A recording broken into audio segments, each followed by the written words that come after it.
every day feels like Groundhog Day. Wake up, get ready, go to work, come home, eat dinner, clean up, and then end up sitting on opposite ends of the couch from your husband, scrolling your phone, exhausted. And if you have kids, you're even more exhausted. And sure, you and your husband make a great team managing life, but you don't really feel in love anymore. You're more like really efficient roommates. This is exactly what I see with so many couples that I work with, and there is a way out, even if you've been stuck here for years and years. Today, I'm sharing 3 simple but powerful steps that you can start taking right away to move from roommates back into loving partners. I'm Lindsay, this is Loving with Intention, and you'll definitely want to stay until number 3 because the Gottman Institute says that this is one of the biggest game changers in relationships. So often in the roommate rut, I just want to name it, we stop sharing what's really going on in our hearts. Our feelings get buried, our hurts, we don't say them. We sweep things under the rug. We don't even talk about our hopes and dreams anymore. And while sharing these things can create deep connection, I'm not going to tell you to go and pour your heart out today, and here's why. When there is no emotional safety in your relationship, or little emotional safety, opening up usually leads to more disconnection. It is like trying to build a house on a shaky ground. No matter how beautiful the design, if the foundation isn't solid, the whole thing can come crashing down.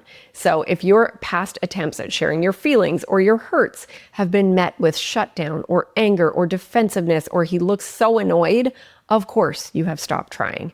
These reactions are like warning signs telling you the ground isn't safe to build on yet. So today, we're going to focus on 3 ways to start rebuilding that foundation of safety and connection, because without it, all the heart-to-hearts in the world won't get you out of feeling like roommates. You need solid ground before you can build something beautiful. The first way to shift the energy is through intentional reunions and departures. And if you're thinking, oh, I've heard this before, I already know it, I totally get that because there is a lot of talk about this. And here's the thing, we often know what to do, but we're not actually doing it. It's like having a gym membership. Just knowing you have it doesn't get you healthier, right?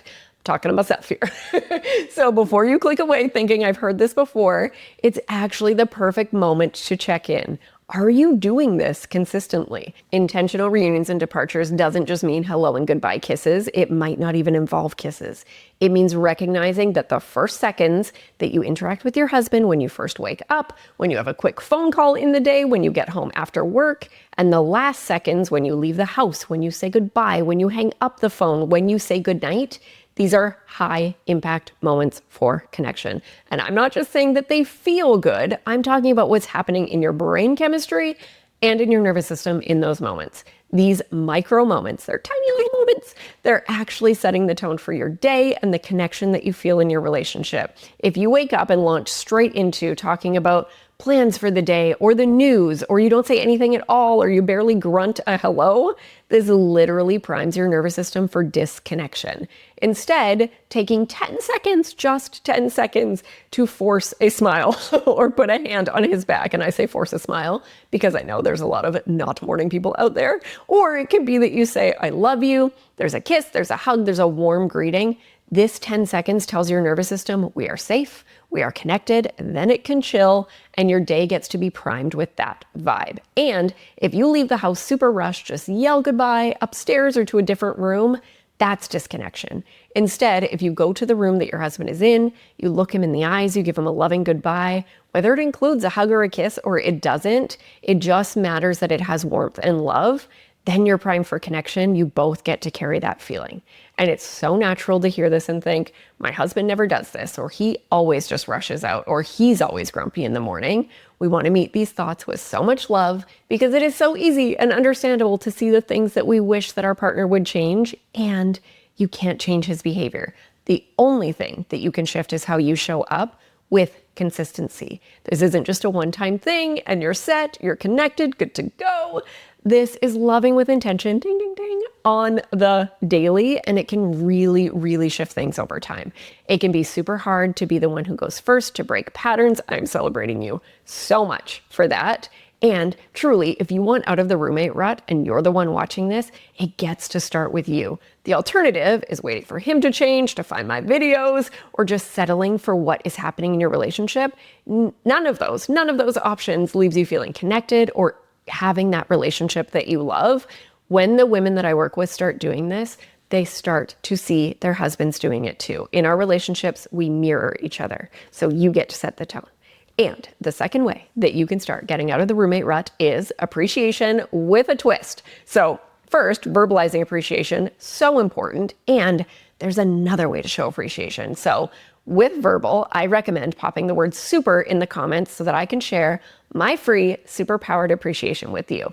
This helps you level up your appreciations in a way that actually rewires both of your brains for more love, gratitude, and appreciation, even if you're the only one doing it. And here's the thing that most people miss when it comes to appreciation. Have you ever asked your husband what makes you feel appreciated? Words, they're amazing. It is such a great habit to get into to appreciate things big and small in your relationship.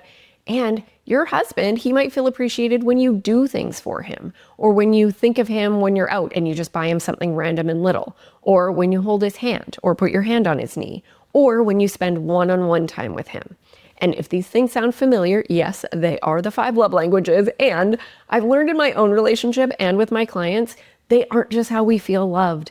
They're connected to feeling appreciated too. So a great approach for this is to tell your husband something that you appreciate. So I really appreciate XYZ, and I would love to know what makes you actually feel my appreciation? What shows you that I appreciate you? So it's super important to ask this question without expectation. If he doesn't know, that's okay. Keep pouring on the words. You can do lots of other things because it's not a question that we're asked often, so he just might not know.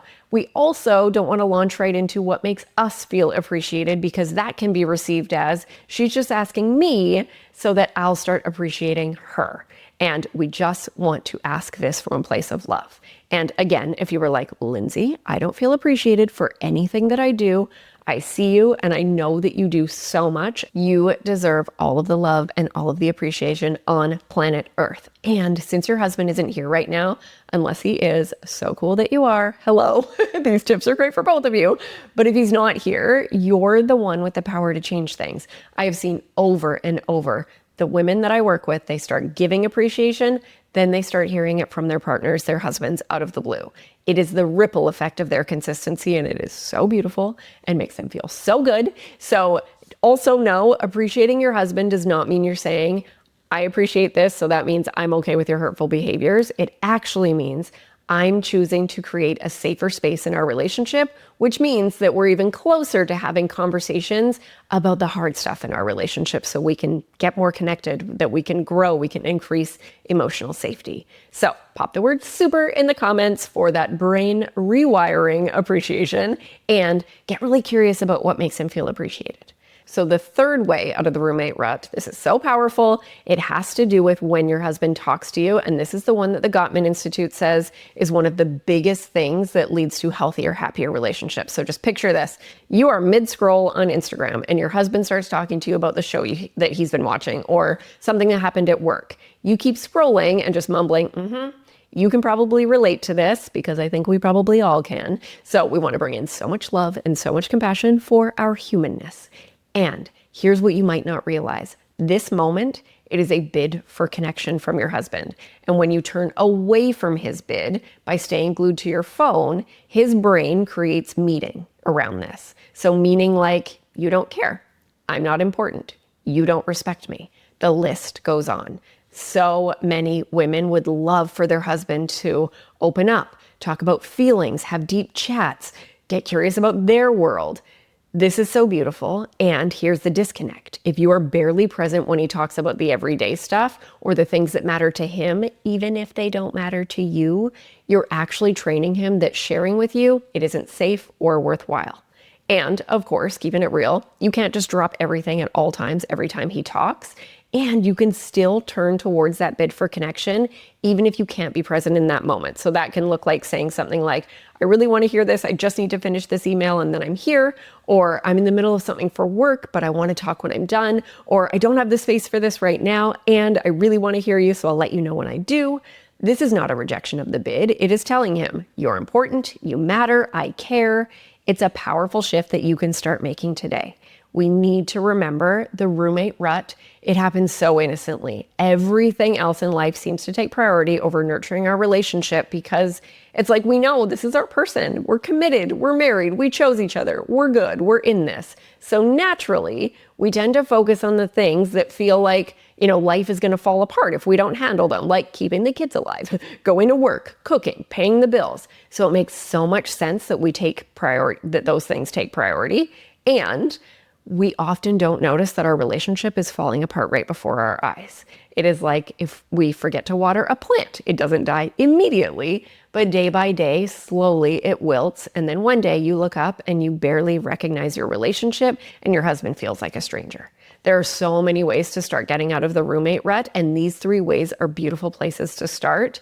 This is you choosing to water the plant that is your relationship. It is you choosing to build that foundation. And if your husband is not on board with watering that plant or building that foundation yet, he may be when you start leaning in. When I started working with a relationship coach years ago, my actions, me changing me, had the ripple effect of my partner starting to show interest on working on things too, and then us fully diving in together. And I also learned from my coach that my attempts prior to that to get my partner on board with working on things, they had been hurtful, unhelpful, they had pushed him away, and it turned out that he had wanted to work on things like all along. But that is a story for a different day. So quick recap.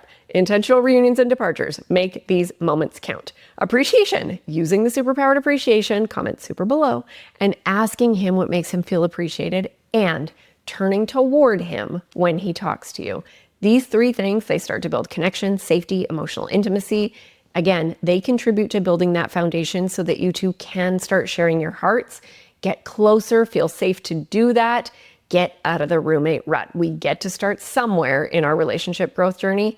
This is an incredible place to start. Your intentional action for the week is to pick one of these 3 things to get so consistent with. Set yourself up for success. Set a daily reminder, put a Post-it note on the mirror, something that reminds you, I'm doing this thing. And comment super below if appreciation is what you're choosing. You have got this. The video I'm sharing on the screen is where I share the 5 signs that you're in a roommate relationship. This can help you identify where you're at and give you that little push to dive into these 3 tips that I shared with you today. I am sending so much love into your day. Remember that nothing changes if nothing changes. So let's have a super intentional week.